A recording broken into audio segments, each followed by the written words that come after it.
Hello everyone, welcome and welcome back to my YouTube channel commerce with Gungun. तो आज हम macro economics का chapter number 4 सरकारी budget एवं अर्थव्यवस्था को पढ़ने वाले हैं। आई होप आपने इससे पहले वाले वन शॉट लेक्चर को देख लिया होगा और आपकी बोर्ड्स की तैयारी शानदार और बेहतरीन चल रही होगी। तो चलिए शुरू करते हैं इस चैप्टर को। Let's get started. तो पहले हम जानते हैं बजट का अर्थ क्या होता है। तो बजट सरकार की आय एवं व्यय का एक विवरण पत्र है, यानी कि एक डॉक्यूमेंट होता है जिसमें सरकार की आय और व्यय को लिखा जाता है, जिसमें आगामी वर्ष के लिए आय व्यय के अनुमानित आंकड़े एवं आगामी वर्ष के सामाजिक आर्थिक कार्यक्रम तथा आय व्यय को घटाने बढ़ाने के लिए प्रस्तावों का विवरण होता है। यानी कि लगभग बजट क्या है, आय व्यय का सरकारी ब्यौरा है। संविधान के अनुच्छेद 112 के अनुसार, ये एमसीक्यू में पूछा जाता है कि बजट किस में तैयार किया जाता है, तो अनुच्छेद 112 के अनुसार हर वित्तीय वर्ष कब से होता है, 1 अप्रैल से 31 मार्च तक के लिए अनुमानित प्राप्तियों तथा खर्चों का ब्यौरा संसद में पेश करना सरकार की संवैधानिक कर्तव्य है। और यह जो वार्षिक वित्तीय ब्यौरा यानी कि फाइनेंशियल जो हमारा स्टेटमेंट होता है, वो क्या सरकार का मुख्य बजट संबंधी घोषणा पत्र होता है। तो ये था हमारा बजट का अर्थ। फिर आता है सरकारी बजट के उद्देश्य या कार्य क्या होते हैं। तो सरकारी बजट के 3 कार्य होते हैं। सरकारी बजट का आवंटन कार्य, जिसमें आवंटन में क्या करती है, जो वस्तुएं और सरकार क्या करती है, इसमें वस्तुएं और सेवाएं उपलब्ध करवाती है जो कि बाजार तंत्र द्वारा उपलब्ध नहीं करवाई जाती। जैसे कि कौन सी वस्तुएं होगी, राष्ट्रीय सुरक्षा हो गई, सड़कें हो गई, और जो सरकारी प्रशासन की सुविधाएं हो गई, वो हम क्या करते हैं, आवंटन कार्य में देते हैं। फिर आता है सरकारी बजट का पुनः आवंटन कार्य। इसमें सरकार क्या करती है, लोगों की आय को विभाजित करती है।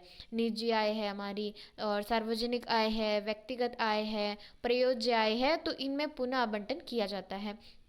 फिर आता है सरकार का सरकारी बजट का स्थिरीकरण कार्य। स्थिरीकरण में क्या होता है, जब आय और रोजगार में क्या होता है, उतार चढ़ाव होता है, यानी कि उसमें कमी और बढ़ती रहती है, तो वो क्या करती है, सरकार उसमें हस्तक्षेप करती है, और कभी वो मांग का विस्तार करती है तो कभी वो मांग में कमी करके इसमें हस्तक्षेप करती है। तो इसका ये कौन सा कार्य होगा, स्थिरीकरण कार्य हो जाएगा।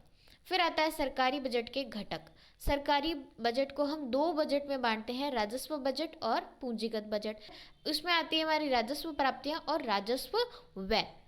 ठीक है, राजस्व प्राप्तियों के अंदर आता है हमारा कर राजस्व और गैर कर राजस्व। और कर राजस्व के हमारे 2 कर आते हैं, प्रत्यक्ष कर और अप्रत्यक्ष कर। राजस्व व्यय के अंदर आते हैं हमारे योजनागत राजस्व व्यय और गैर योजनागत राजस्व व्यय। पूंजीगत बजट के अंदर आते हैं पूंजीगत प्राप्तियां और पूंजीगत व्यय, और पूंजीगत व्यय के अंदर आते हैं हमारे योजनागत पूंजीगत व्यय और गैर योजनागत पूंजीगत व्यय। ये आपको फ्लो चार्ट, जब भी सरकारी बजट का घटक के ये क्वेश्चन आए तो आपको ये जरूर बनाना है। फिर आता है प्राप्तियों का वर्गीकरण कैसे करते हैं। ये जो हमारी प्राप्तियां, राजस्व प्राप्तियां और पूंजीगत प्राप्तियां, तो हमारी प्राप्तियां 2 प्रकार की होती है, एक तो राजस्व प्राप्तियां और एक होती है पूंजीगत प्राप्तियां। तो प्राप्तियों को हम पहले पढ़ लेते हैं। यहाँ पे राजस्व प्राप्तियां क्या है, राजस्व प्राप्तियां वे प्राप्तियां हैं जिनका दावा सरकार से नहीं किया जा सकता। अर्थात राजस्व प्राप्तियां सरकार को ऐसी प्राप्तियां हैं जो न तो देनदारी बनाती है और न ही किसी परिसंपत्ति को कम करती है। यानी कि सरकार की ऐसी रिसिप्ट होती हैं जो ना तो हमारी देनदारी को बढ़ाती है और ना ही हमारी परिसंपत्ति को कम करती है। ऐसी ऐसी प्राप्तियां कौन सी, हमारा टैक्स है।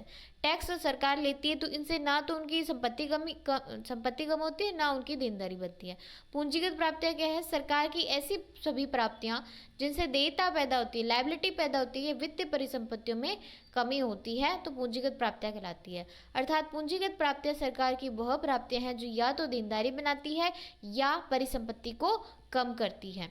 तो राजस्व प्राप्तियों में हमारा क्या कलेक्ट करती है सरकार, कर राजस्व और गैर कर राजस्व। कर के अंदर हमारे 2 प्रकार के कर हैं, प्रत्यक्ष कर, अप्रत्यक्ष कर। प्रत्यक्ष कर कौन से, आयकर और निगम कर। अप्रत्यक्ष कर में उत्पादन कर, सीमा शुल्क और सेवा कर, जिसको हम आज के ज़माने में वस्तु एवं सेवा कर जीएसटी मानते हैं।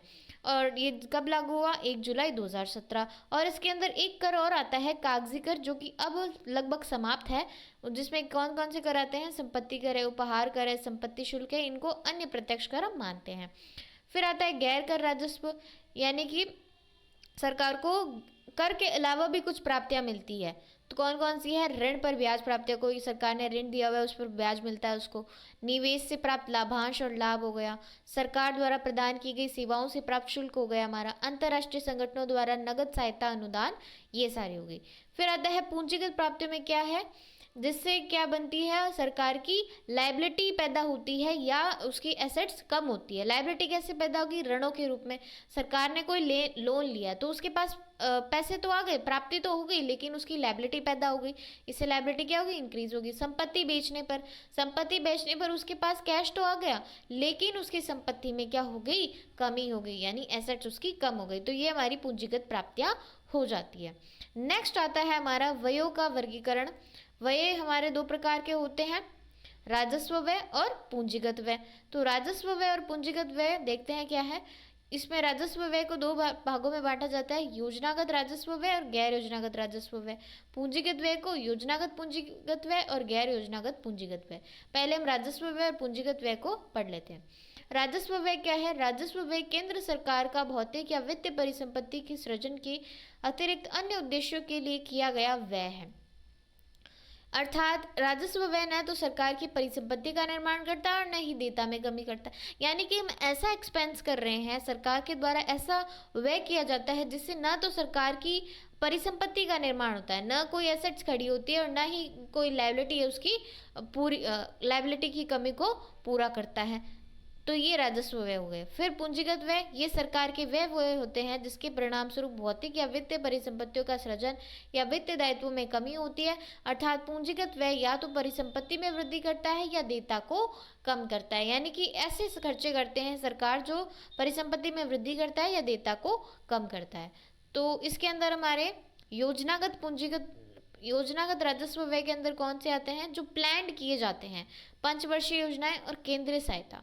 गैर योजनागत जो प्लान करके हम नहीं बनाते, जैसे ब्याज देना है, प्रतिरक्षा सेवाएं हो गई, उपदान हो गए, वेतन हो गए, पेंशन हो। राजस्व व्यय में ना तो हमारी कोई लायबिलिटी कम होती है, ना परिसंपत्ति का निर्माण होता है। हम ऐसे एग्जाम्पल भी लिख सकते हैं जैसे कि छात्रवृत्ति देना, पेंशन देना, वेतन देना, और बाढ़ और भूकंप आने पर अनुदान जब हम देते हैं तो वो हमारे राजस्व व्यय के अंदर आते हैं, जिससे हमारी कोई लायबिलिटी या हमारा जो एसेट्स है वो खड़ी नहीं होती।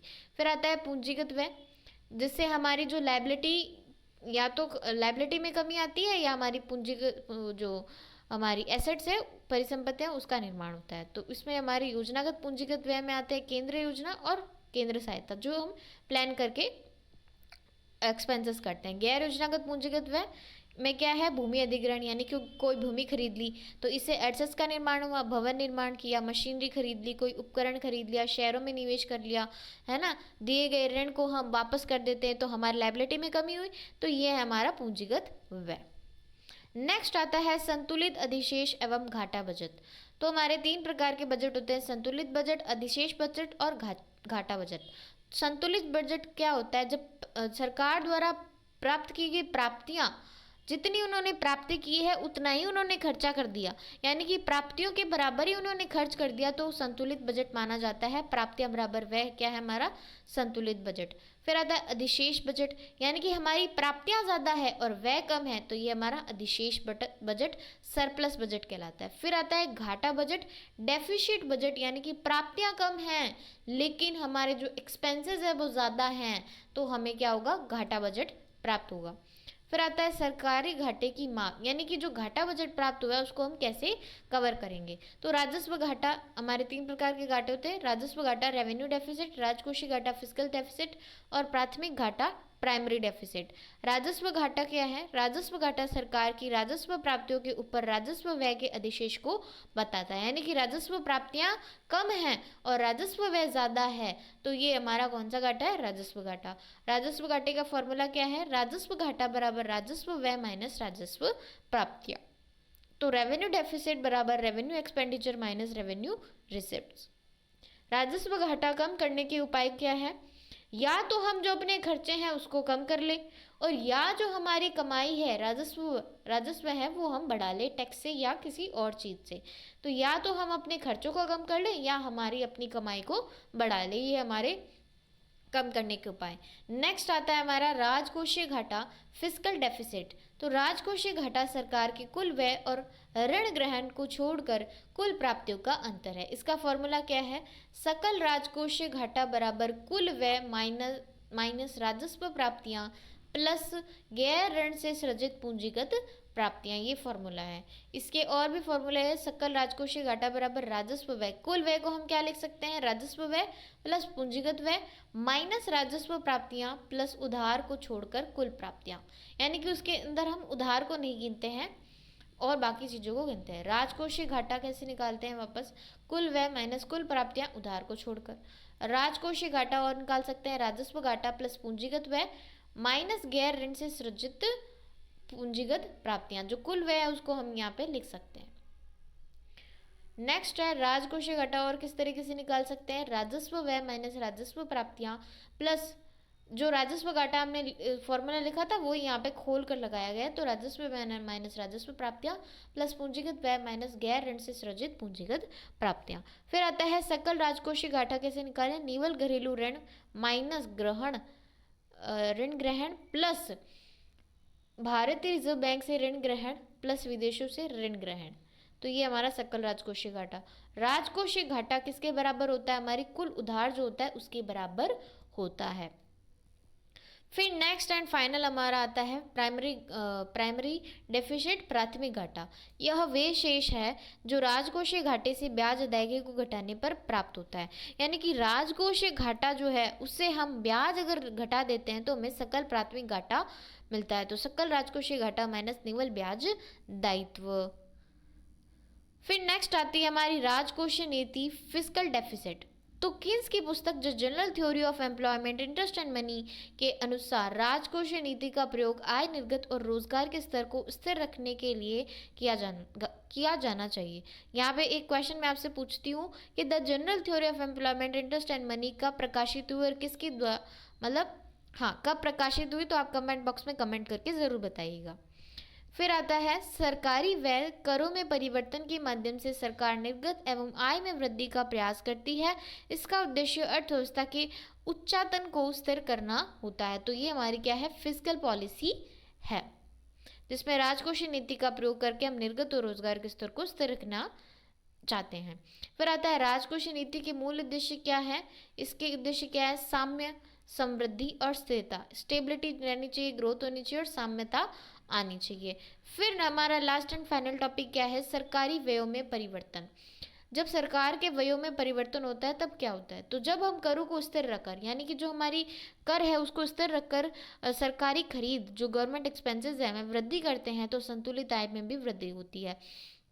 मान लो जैसे कि हमारा गवर्नमेंट एक्सपेंसेस बढ़ेगा तो हमारी इनकम भी बढ़ेगी, इनकम बढ़ेगी तो मांग बढ़ेगी और मांग बढ़ेगी तो जो हमारी जो वैल्यू है वो भी, प्राइस क्या होगी, वो भी बढ़ेगी। तो ये इससे क्या होता है? संतुलित आय में भी वृद्धि होती है। जब कर एक मुश्त कर से सरकारी खरीद अधिक होती है उसी स्थिति में सरकारी घाटा होता है, क्योंकि जो हमारा गवर्नमेंट एक्सपेंसेस समस्त व्यय का घटक है और योजनाबद्ध व्यय में वृद्धि होगी। इसके कारण समस्त समग्र मांग अनुसूची ऊपर की और एडी तक शिफ्ट होती है। यहाँ पे देखिए ग्राफ, एक्स अक्ष पर हमने आय को दिखाया है और वाई अक्ष पर हमने समस्त मांग को दिखाया है। ये हमारा क्या है? एडी वक्र है, y बराबर एडी होता है। ये हमारा AD1 और AD2। तो AD1 से जो गवर्नमेंट एक्सपेंसेस में चेंज हुआ है, G1 से गई है, G1 पर गई है हमारी गवर्नमेंट एक्सपेंसेस। तो ये जो बीच का फासला है ये क्या है? डेल्टा GE, यानी कि गवर्नमेंट एक्सपेंसेस सरकारी व्यय में परिवर्तन। और सरकारी व्यय में परिवर्तन होने के कारण आय में भी परिवर्तन हुआ है, तो ये हमारा y से y1 पर पहुंच गया है। तो इससे हमारी आय क्या हुई है? बढ़ी है। तो AD1 से AD2 पर क्या हो जाती है? वक्र शिफ्ट हो जाता है। किसमें परिवर्तन होने से? सरकारी व्यय में परिवर्तन होने से। चित्र में सरकारी व्यय क्या हो गया है? G से बढ़कर सरकारी व्यय क्या हो गया है? G से बढ़कर G1 हो जाता है, यानी G से बढ़कर G1 हो जाता है और इस कारण संतुलन Y से बढ़कर क्या हो जाता है? Y1 हो जाता है। ये था हमारा सरकारी व्ययों में परिवर्तन। फिर आता है करों में परिवर्तन। टैक्स में जब हम परिवर्तन करते हैं तो क्या होता है? तो आय के प्रत्येक स्तर पर करों में कटौती से प्रयोज्य आय में, प्रयोज्य आय कैसे निकालते हैं? जो हमारी आय है, वाई को हम आय से दर्शाते हैं, और y माइनस टी यानी कि आय से हम टैक्स को हटा दे तो प्रयोज्य मिलती है, वृद्धि होती है, तो समस्त समग्र व्यय अनुसूची में ऊपर की ओर शिफ्ट होता है। अब किस में परिवर्तन हो, हमारा टैक्स में परिवर्तन हो रहा है, करों में परिवर्तन हो रहा है। तो ये डेल्टा टी ई हम किसको दर्शा रहा है, करों में परिवर्तन को, डेल्टा वाई आय में परिवर्तन को दर्शाता है। तो वाई जो है वो y1 पर आप पहुंच जाता है, किस में परिवर्तन होने से, सी टी से सी टी वन यानी कि करों में बढ़ोतरी होने से। और जो हमारी ई पर जो हमारा संतुलन था पहले किस पे हो जाता है, ई1 पर हो जाता है, और एडी1 एडी2 पर शिफ्ट हो जाता है। तो ये हमारा था करों में परिवर्तन के कारण बनने वाला कर्व। तो ये था हमारा मैक्रो इकोनॉमिक्स का चैप्टर नंबर 4। आई होप आपको ये समझ आया होगा और इसका आपका बेस्ट रिवीजन हो गया होगा। तो इसकी जो पीडीएफ की लिंक है आपको डिस्क्रिप्शन बॉक्स में मिल जाएगी, और इससे पहले वाले चैप्टर जो वन शॉट लेक्चर हो चुके हैं उसकी भी लिंक आपको डिस्क्रिप्शन बॉक्स में मिल जाएगी, तो वहाँ पे आप जाकर चेकआउट कर सकते हैं। और अगली वीडियो आपको मतलब स्ट्रेटजी बेस्ड किस पर चाहिए तो आप मुझे कमेंट बॉक्स में कमेंट करके ज़रूर बताइएगा, और मैं उस वीडियो को जल्द से जल्द लाने की कोशिश करूँगी। तो मिलते हैं अगले लेक्चर्स में, तब तक के लिए धन्यवाद।